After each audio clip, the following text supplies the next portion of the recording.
I'm Josh Harris, and you're listening to Clear and Loud, a podcast about the ideas, stories, and voices that are shaping our world.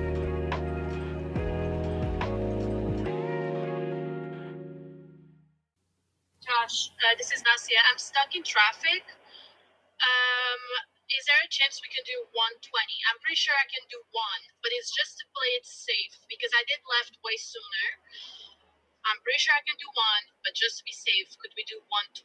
Is there a chance we can do that? Okay, thank you. Sorry for any inconvenience. That was a voice note that I got from Nacya, my guest today, Nacya Marreiro, who is a stand-up comic, actor, writer, living in Los Angeles. And when you live in Los Angeles, traffic happens. So I met Nacya in kind of a funny, chaotic moment, which we talk about in the interview.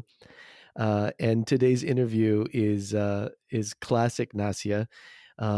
She was about to record a little video shoot with a fellow comic, and so couldn't be at a regular like studio with a microphone and so on. Her dog is barking in the background the whole time, and so I just want to set the stage for this. We're not going to edit out any of this. You're going to hear all of it. But it's a great conversation. It's a conversation and a story about someone who started her life in Portugal, immigrated to the United States, overcame a lot of different challenges, and is making a go of it in the entertainment industry. Really talented, a talented woman. And she talks about what it's like to be a female in an industry dominated by men, her approach to comedy, and I really hope you enjoy this conversation. I had a lot of fun, and you'll meet her dog Oslo along the way. Here's Nacya.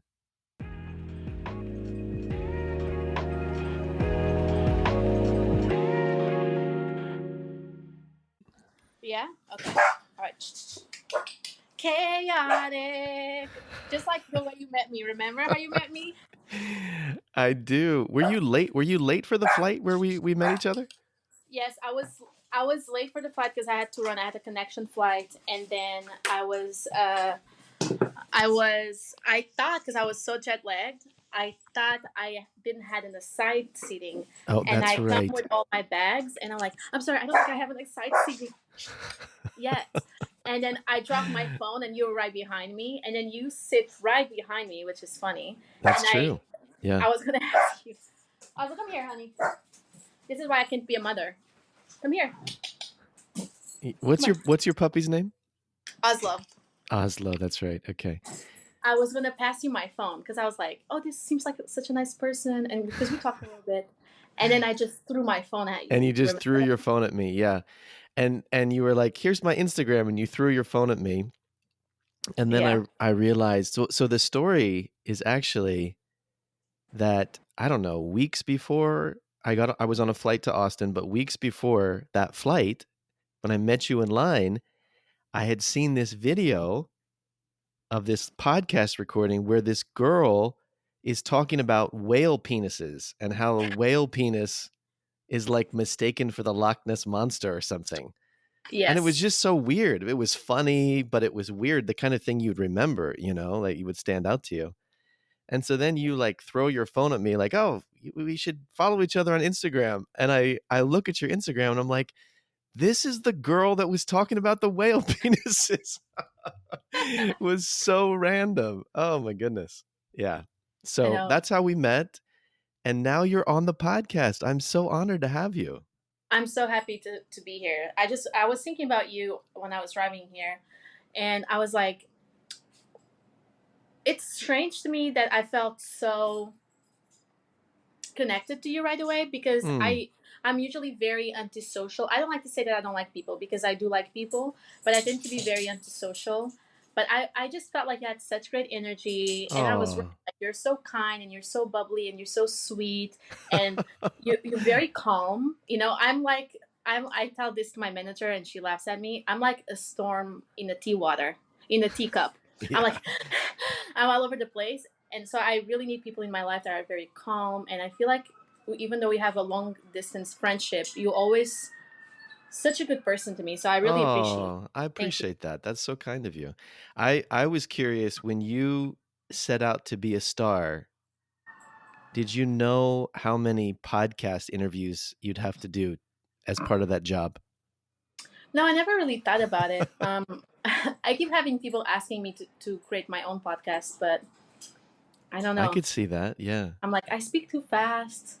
I'm always too But anxious. you I do don't a think. lot. Like, I was doing a search and you've been on a lot of podcasts, right? Like, Yeah, it's part of what you have to do to get your name out there, right? yeah, it's part of it. You have to put yourself in a place to be seen. Yeah, for sure. Yeah.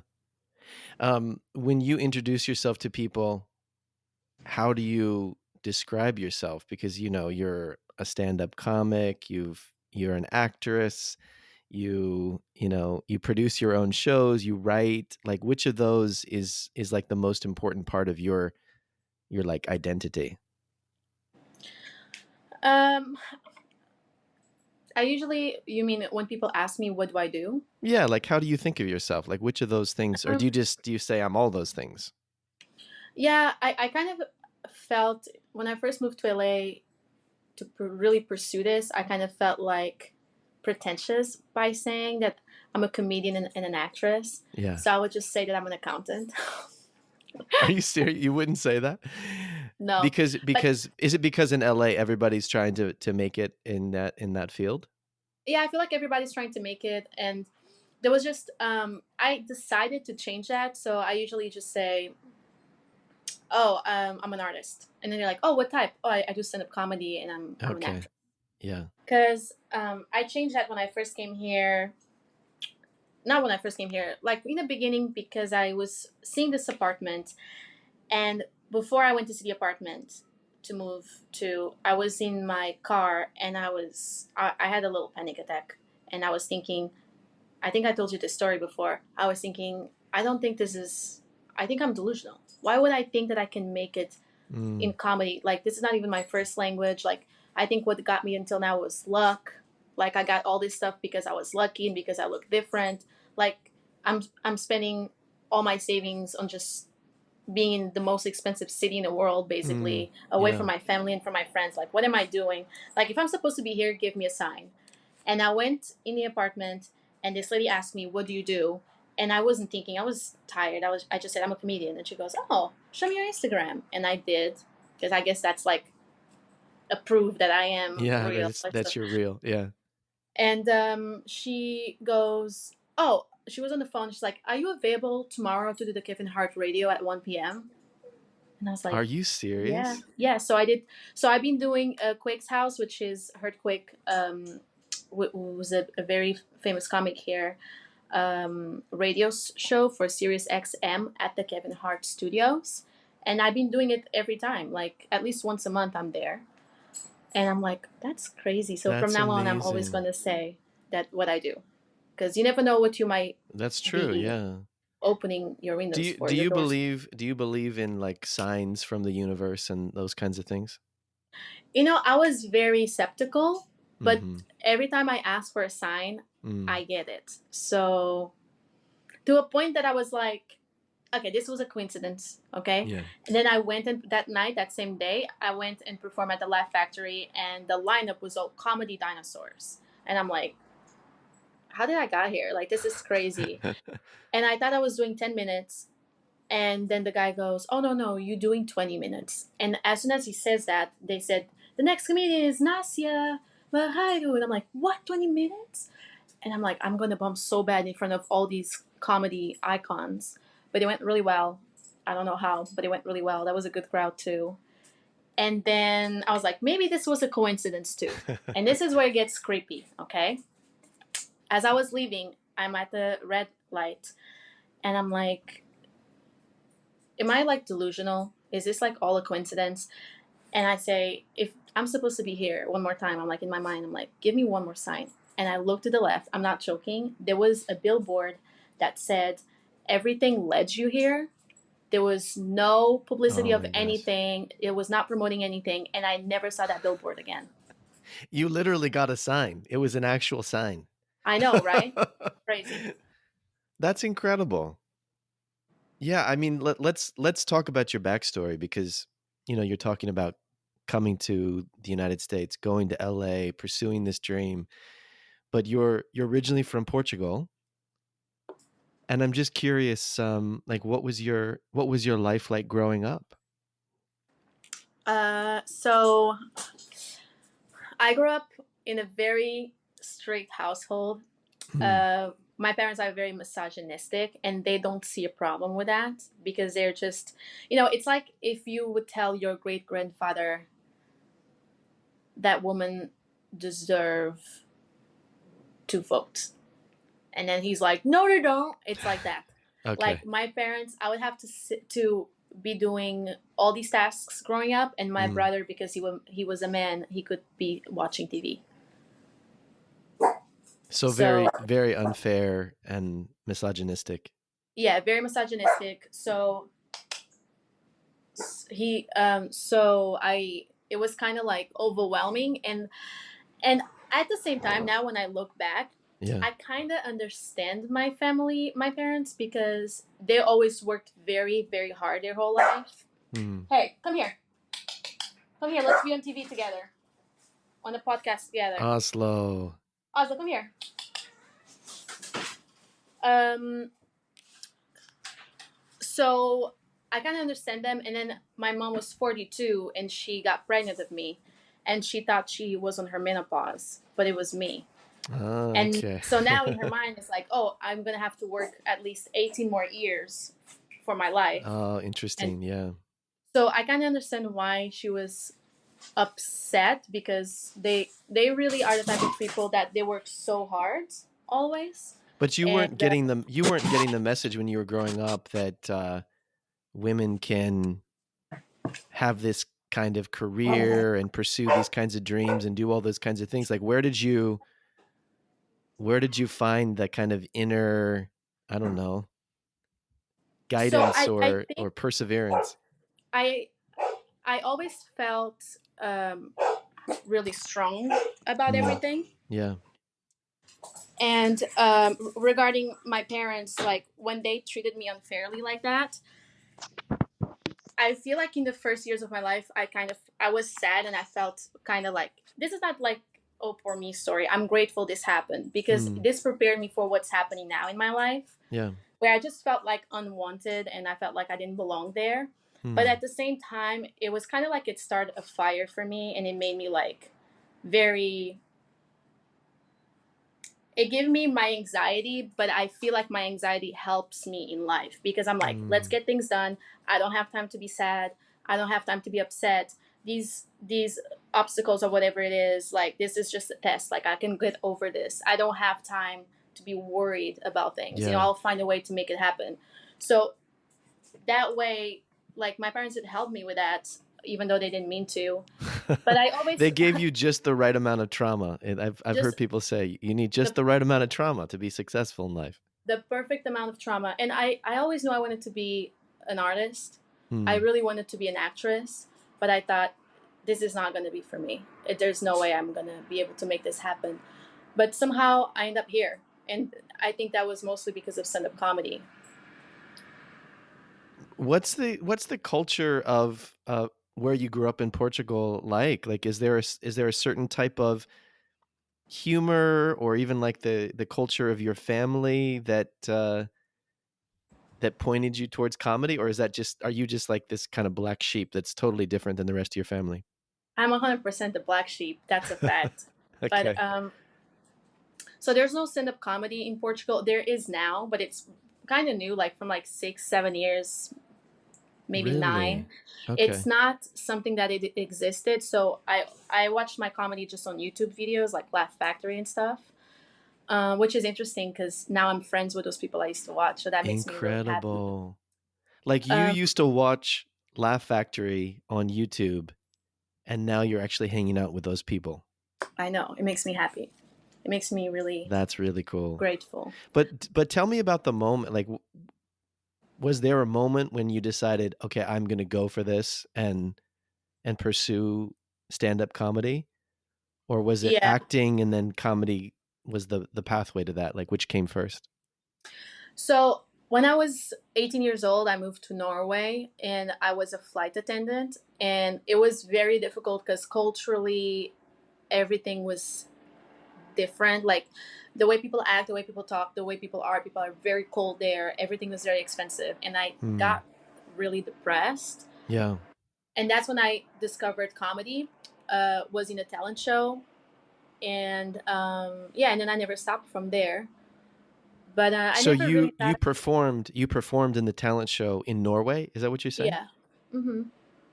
But And it was like a bet. how did you sign up for that? Like that's like a big that seems like a, a pretty big So step to take.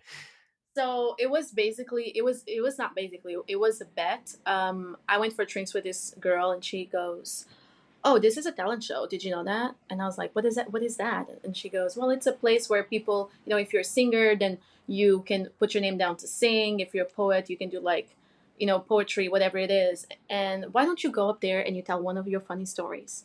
And if you do, I'll buy you drinks for the rest of the night." You're And I, saying that it was on the spot that she kind of challenged you to do yeah, that? No way. yep, and I did, but it wasn't great, but it wasn't awful.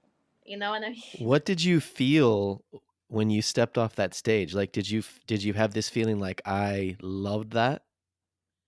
I felt like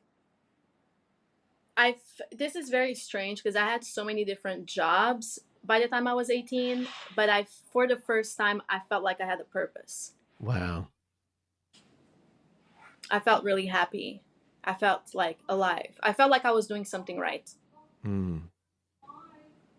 How long was it before you, from that moment to you deciding to move to America and actually pursue this? Like, what was the time gap between those two things? So my dog is very upset that I'm not paying attention to him. No, Oslo's on the podcast. Everybody that's Uh, listening, you can follow Nacya on Instagram, and you will find out that Oslo's actually the star yeah, also is of the star. Instagram. So it's great to have him on here. We'll just assume he's barking throughout the interview. It's not a problem.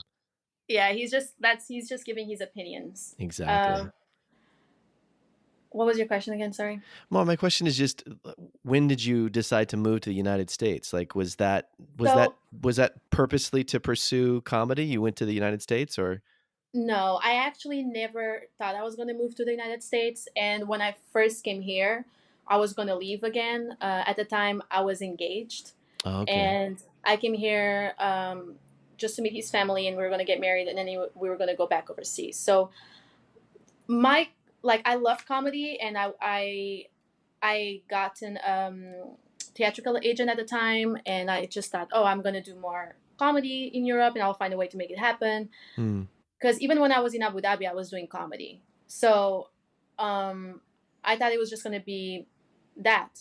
And then I end up getting separated and divorced. Hmm. And I started getting so many chances in comedy. It was insane. Like, Wow.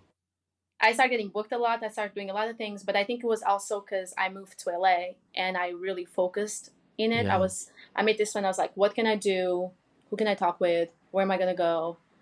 How can I make sure I show up and Hmm. people see me? Um, yeah, I didn't want to go home and just throw everything away because I thought Right. if I go to Portugal, like now I have to start everything from scratch. Like, what am I Hmm. gonna do? You know? So your divorce, was that like a big kind of moment for you of deciding I'm gonna chase this? Like, did that really change you or? I yeah, I think it was very strange because like going back home was never really an option. So I just grabbed my stuff and I drove all the Hmm. way from Texas to LA by myself. And throughout that, so you know what's so funny to me actually? Back when I was in Portugal in high school, I Hmm. watched a movie. We had a substitute teacher, and they would put movies when we would have a substitute teacher, right? And I watched Texas Massacre. And in the Okay. Texas Massacre movie, these guys are actually travel and cross country Texas, and then this crazy guy gets them, right? Okay. And I remember watching that movie and being like, who would drive cross country like Texas? That's great. Who would do that? and I'm driving all the way by myself, and I'm freaking out because the thing with that trip is that for so long there's nothing. Yeah. There's nothing around. Just desert. Yeah. It's just desert. Yeah. I love the teacher's approach to education playing Texas Massacre in school. That's such a great way to introduce people to American culture.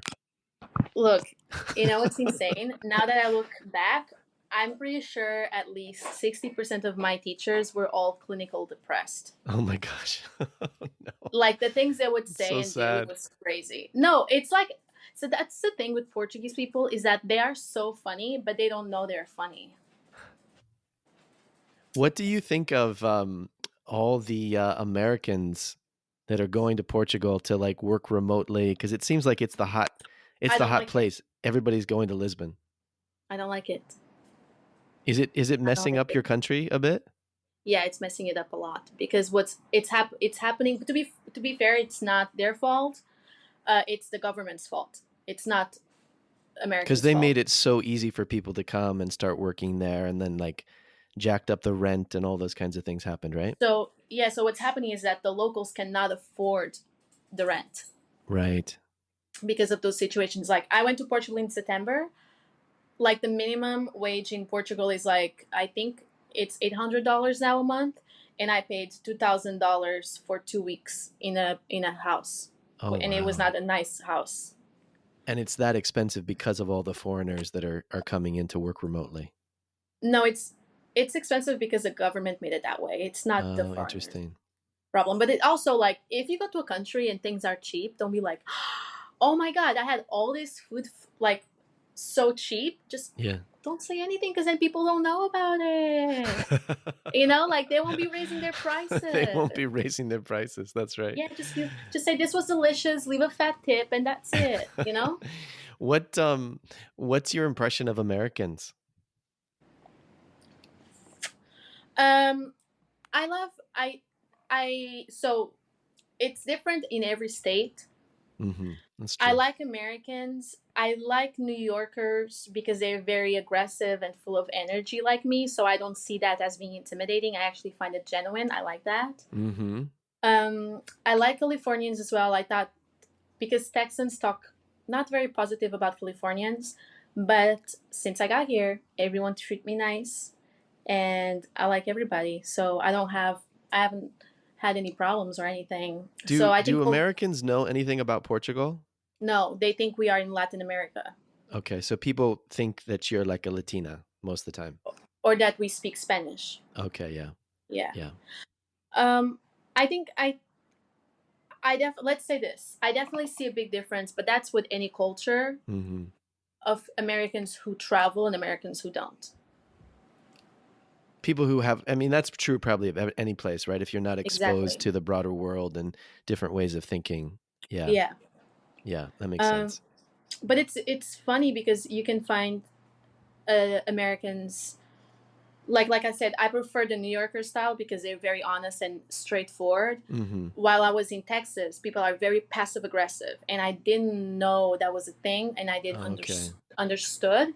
So when people were passive aggressive with me, I just thought they were just being, it didn't Yeah, meant yeah. anything. Like for Right. example, if they say in Texas, "Oh, bless your heart," they're basically calling you stupid, and I didn't know that, and I got told that a lot. Okay, yeah, yeah, yeah. But Yeah, if but that southern charm, there can be a bite in it, right? There can be Mhm. some, yeah, that's interesting. Well, Yeah. I want to take a minute to talk about just comedy in general and specifically your approach to it. Like, do you have a way of describing your style? Like, how would you describe your style of comedy? Um, I never know how to answer that question, and I get asked that multiple times. I just try.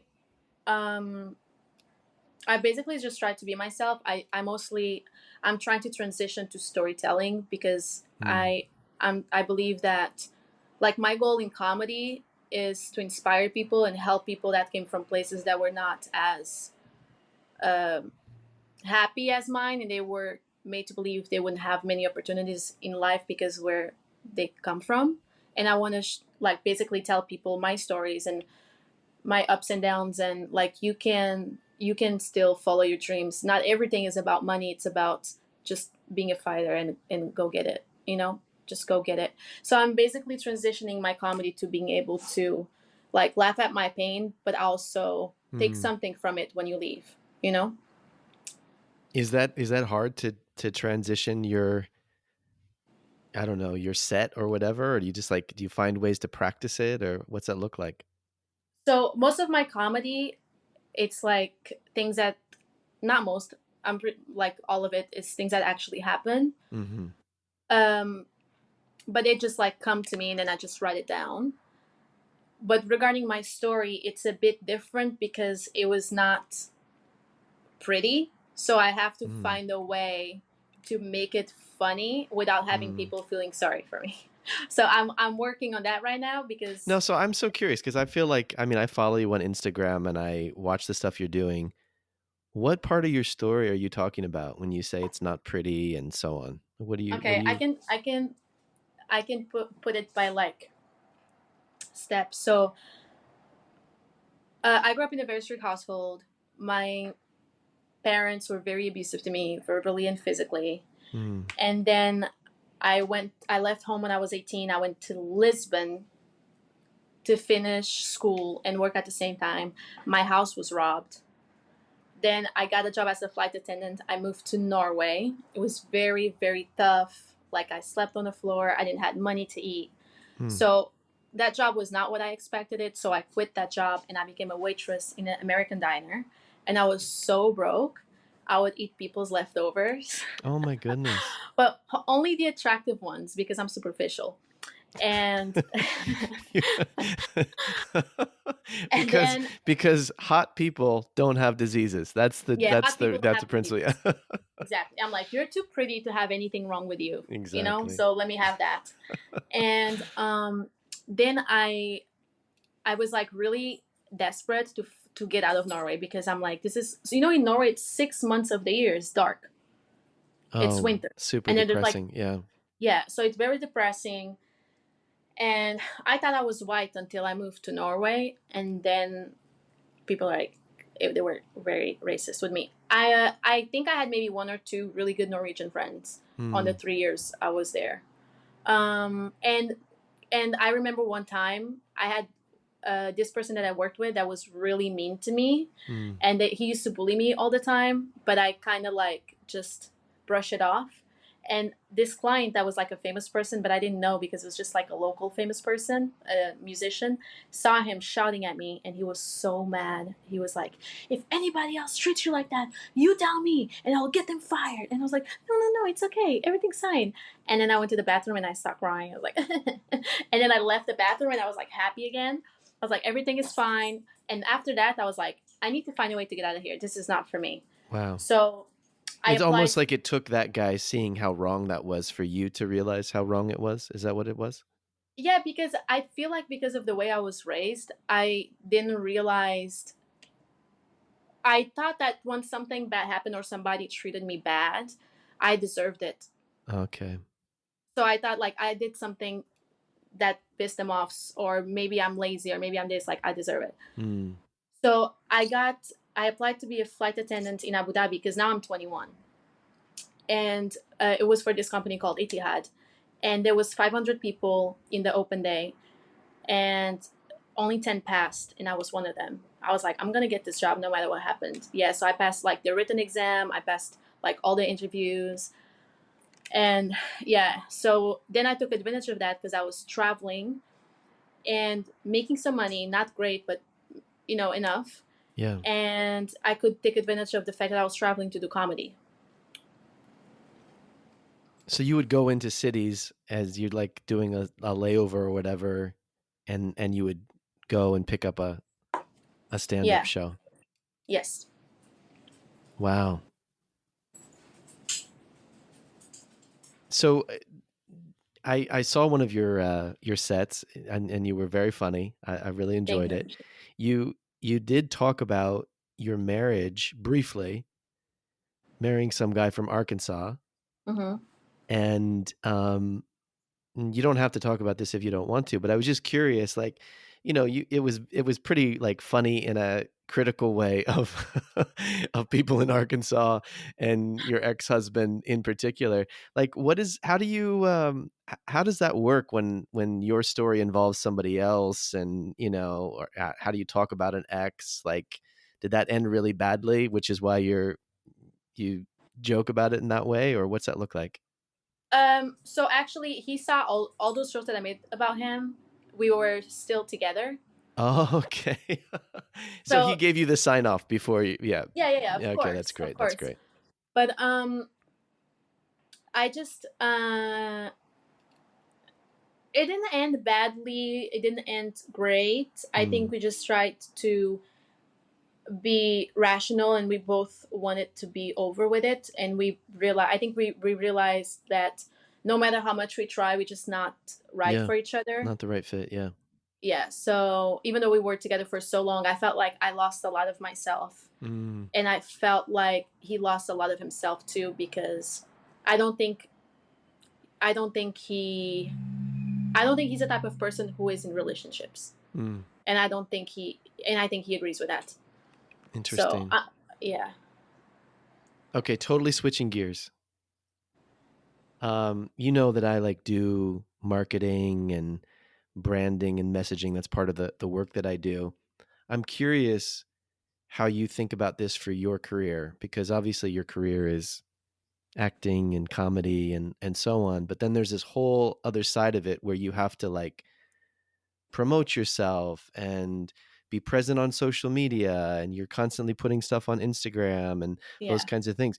Do you get any help with that, or is that just like your strategy? How much time are you spending like curating your online persona? So it's kind of bad because I spend a lot of time on the internet. Um, but what I do is like, so every time I create content, like all the videos that you see on my Instagram, Mm-hmm. it's all improv. It's like, oh, I got this idea, and then I film it, and then Okay. more people who create content reach out to me, and they're like, oh, I love that you did this. Like, let's collaborate. So then I make sure, like, for example, today I'm here at Noel's house, and we're gonna collaborate on a funny video. Okay. Um, so I always try to So this see will like just be how. like another comic that will like DM you and say, "Hey, we should do this video together."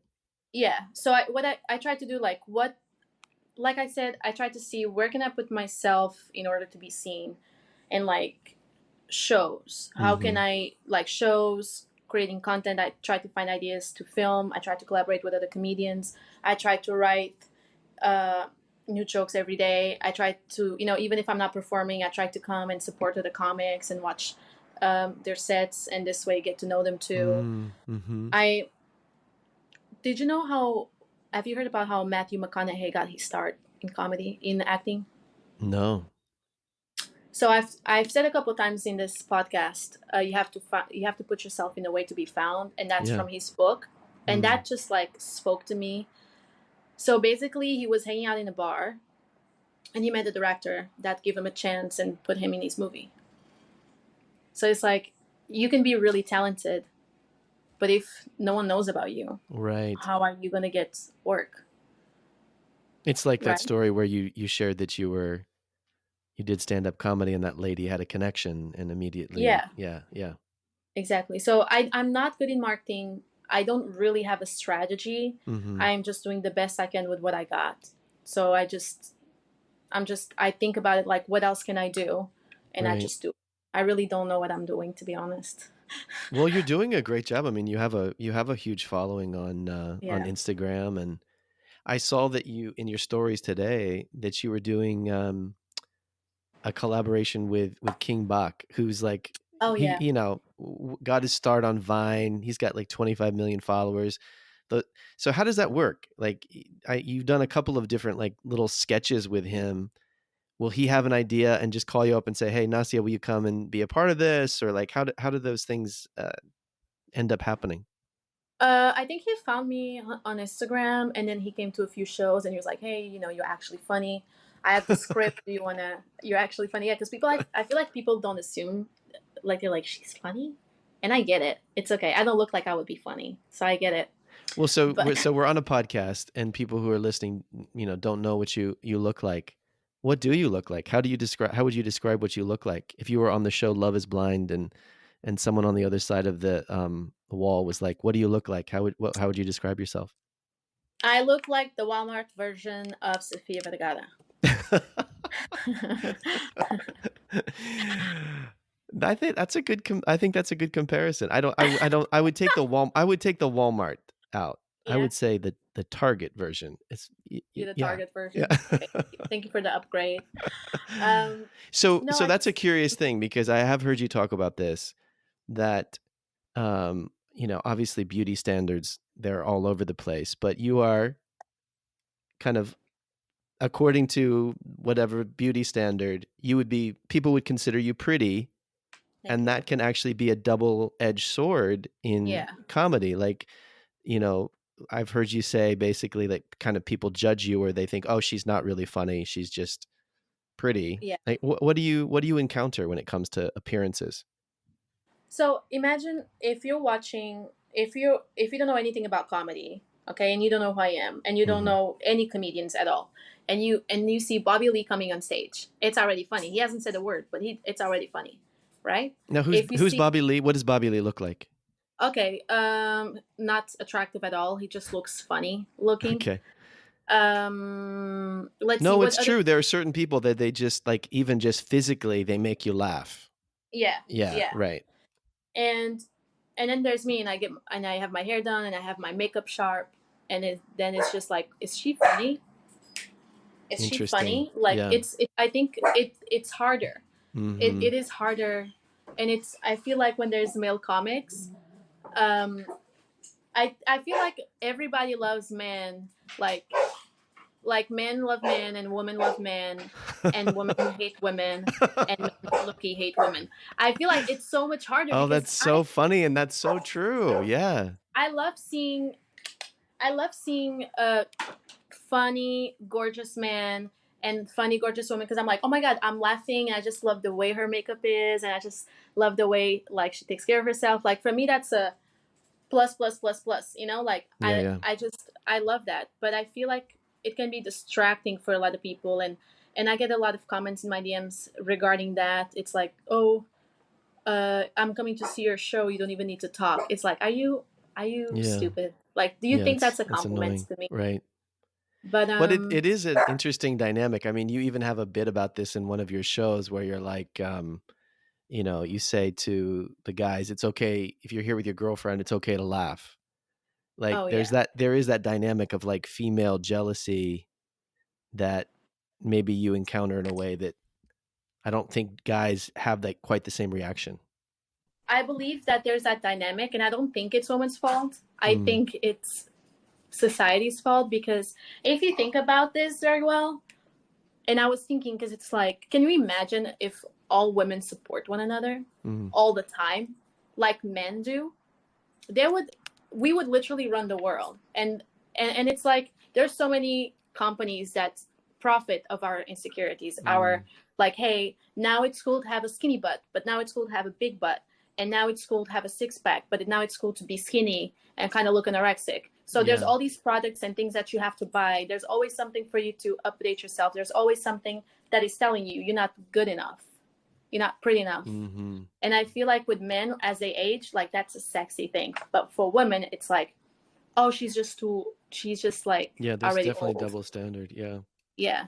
Like how Hmm. many times I have comments in my stuff saying that my face is fake, or that, no, and I'm like, the only thing that it's fake is my boobs.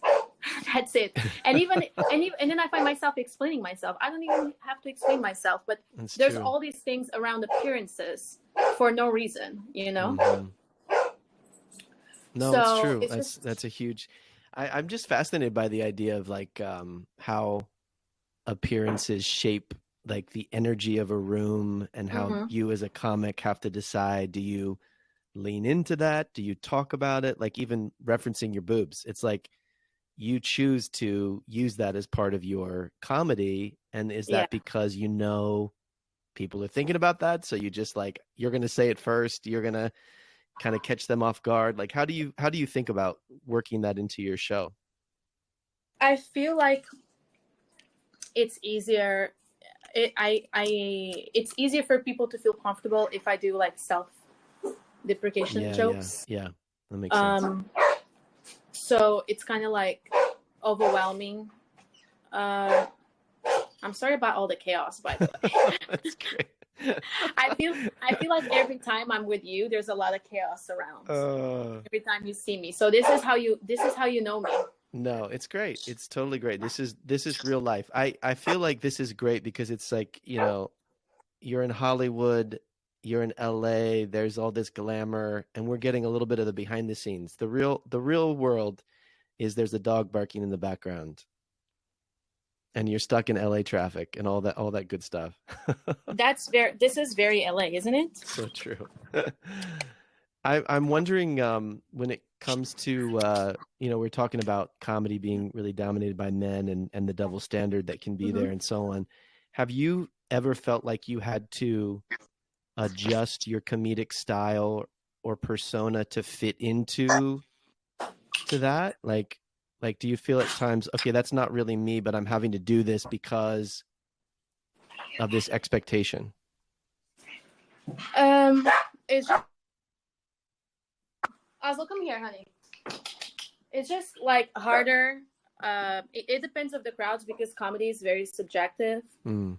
So like sometimes if how can I say this without being canceled?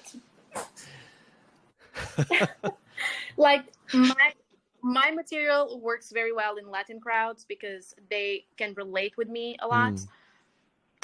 But if I do my dark material in a white crowd, it doesn't work so well and they tend to feel sorry for me. Oh, interesting. But if I do my dark material in a Latin crowd, they were also raised in most of them in strict households where they get beat by their parents. Yeah, okay. So that is not like a traumatizing story. Oh yeah,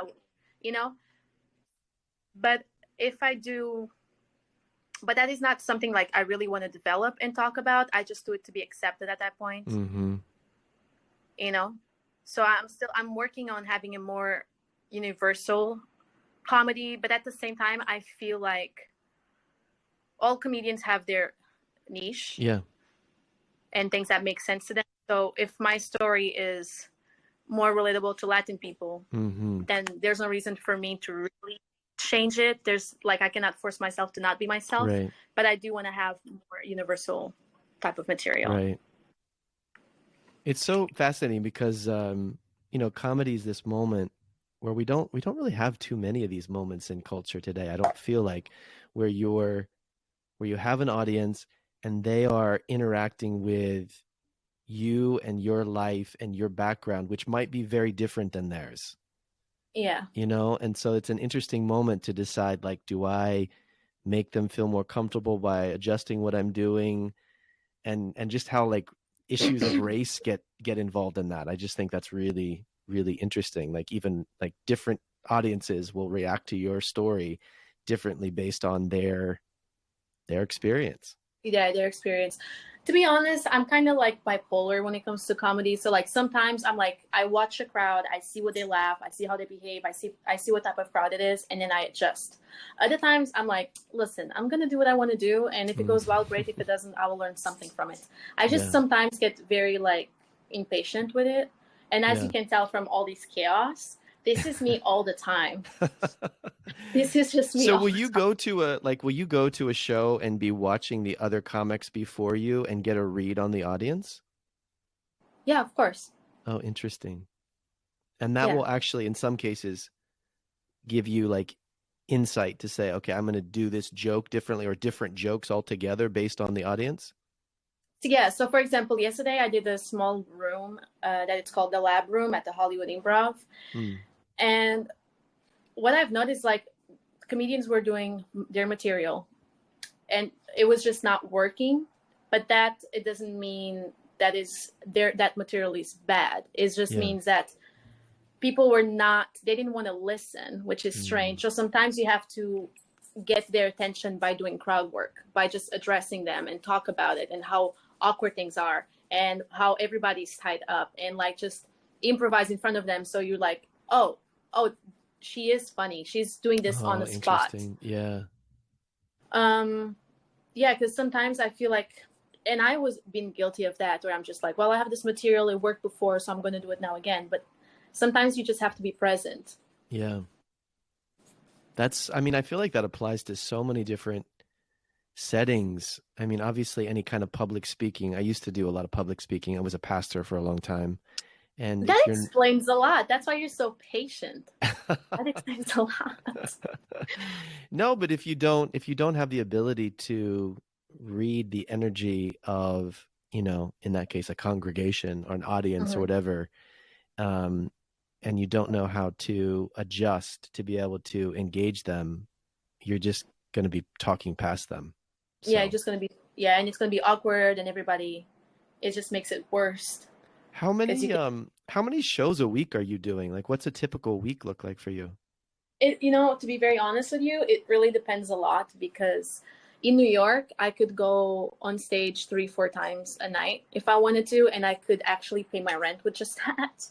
But in LA, it's way harder, because first of all, everything is very like far from Oh yeah. everything, Yeah, it's true. and then second, it's harder to get stage time here. So, for example, this week I did my show, the Riff Improv Stand-Up at the Hollywood Improv. I had like Tiffany Haddish, which was amazing. It went really well.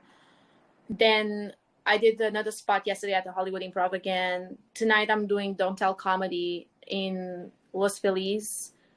And then tomorrow I'm doing Don't Tell Comedy again in Venice. So Mm, this is a great week, right? yeah. But like once a night is not enough. I Yeah. would like to be able to go 3, 4 times a night. Is it just because New York has so many more comedy clubs? Is that why? So much more, so much more. Yeah, Interesting. so much more, and I feel like there's more shows as well, Yeah. and more comedians too. But it's So strategic. Is it strategic for you to be in LA, even though you could maybe make more doing stand up just because of Hollywood?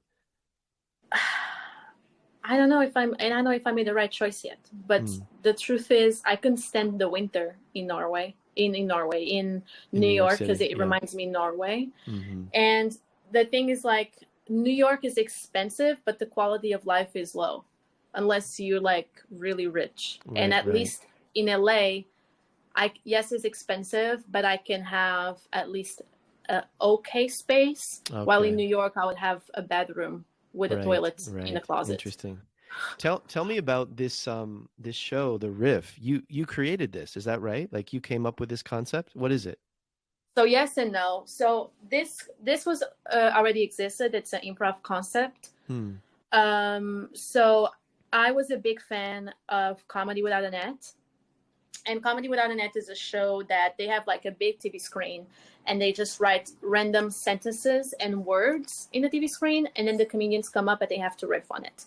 So I my see. show is with a big fortune wheel that has a few options, which is comedians options that are in a lineup, the crowd option like suggestions, and then riff on a story. So the comedians have to spin the wheel and riff on whatever option it lands on. Okay, wow. Yeah.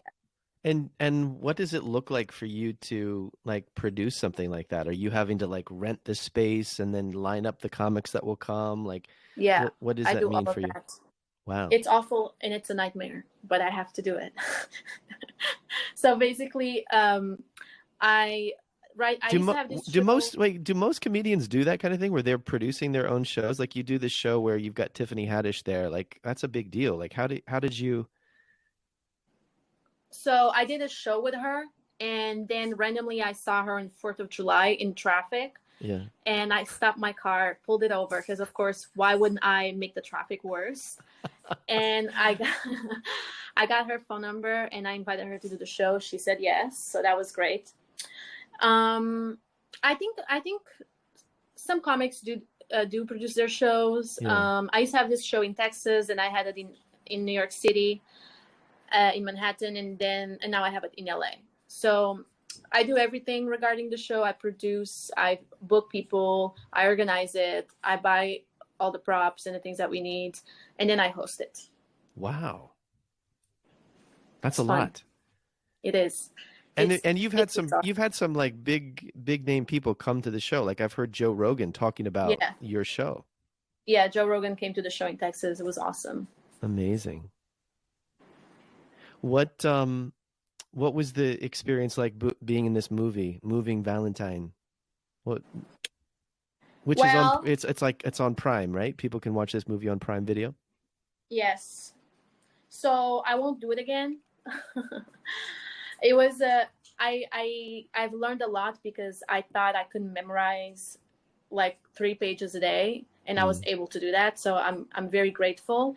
I've learned on how to be on set and how to act. Definitely helped me on how to develop a character and do research and all that stuff, which is Yeah. great. But this was a non-union project, and I ended up not getting paid. So Wow. I it was not a very respectful environment, Hmm. and I should have removed myself, but I didn't because I said if I give my word, I have to finish it. Yeah, I have to do it. But if I could go back in time, I wouldn't do it again. To make things better. But you want to do acting. Like if you had the chance to be in like a another film, would Yes, you do it? I definitely want to do acting. After that experience, I almost quit because I was like, if this is how I'm going to be treated, I don't want to do this ever again. Wow. But I did another short movie that was really interesting, and I was treated so well, and I even became like SAG eligible with it, and the director was amazing. Oh, We that's so filmed good. this slow motion scene that it's like when this character falls in love with me, and it was like 5 a.m.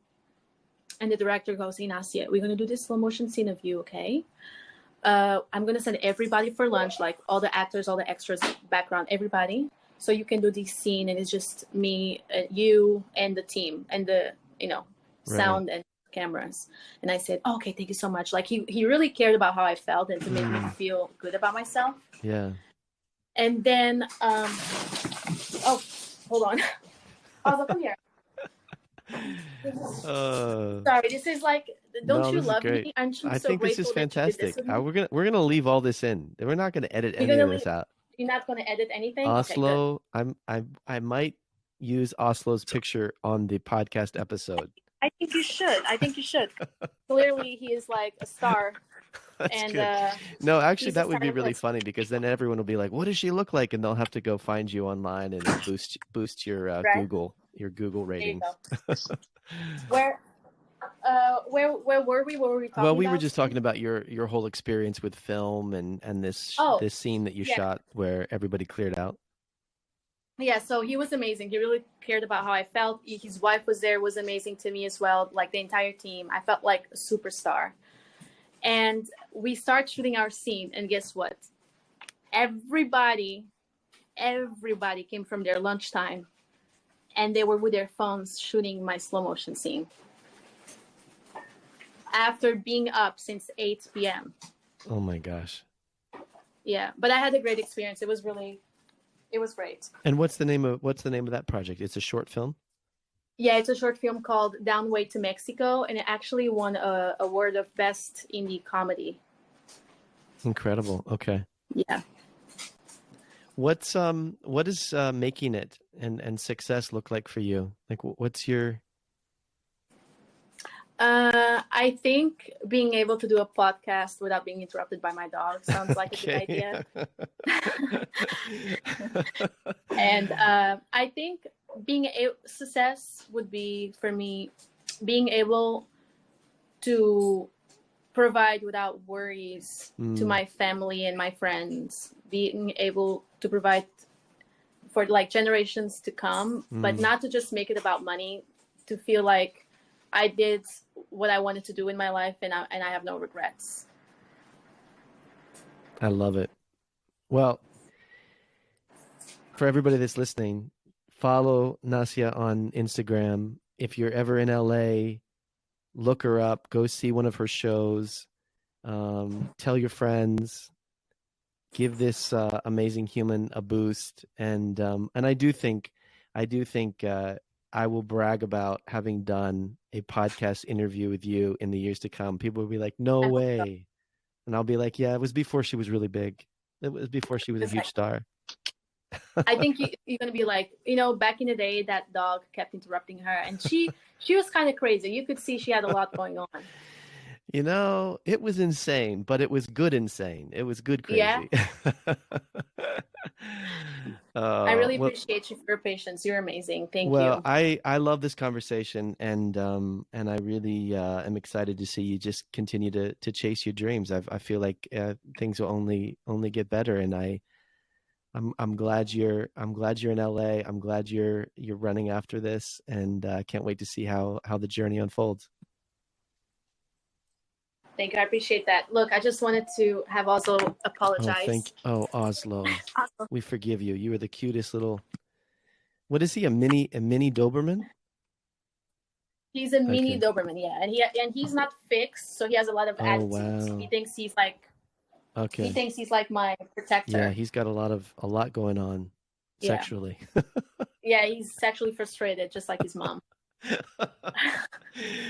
Nacya, thanks for being on the show. This was a lot of fun. Thank you. I appreciate you, and I promise next time you see me, I will make sure I wasted all my energy working out, doing something, so you have the calm version of me. I promise. No, I don't even want to meet that version. That would be so boring. You think so? Okay, thanks. Thanks for listening to the Clear and Loud podcast. I'm your host, Josh Harris. Our producer is Pam Cameron, and this episode contains music by Jeremy Yaddo at Music for Podcasts. If you like what you hear, give us a boost by subscribing or leaving a review on Spotify or Apple or wherever you listen. We'd also love your feedback on today's episode. Or if you have a question you'd like addressed on a future episode or a guest you'd like us to consider, email us at hello@clearandloud.com. You can also shoot us a direct message on Instagram. Our handle is @clearandloud. Thanks for listening, and we'll see you next time.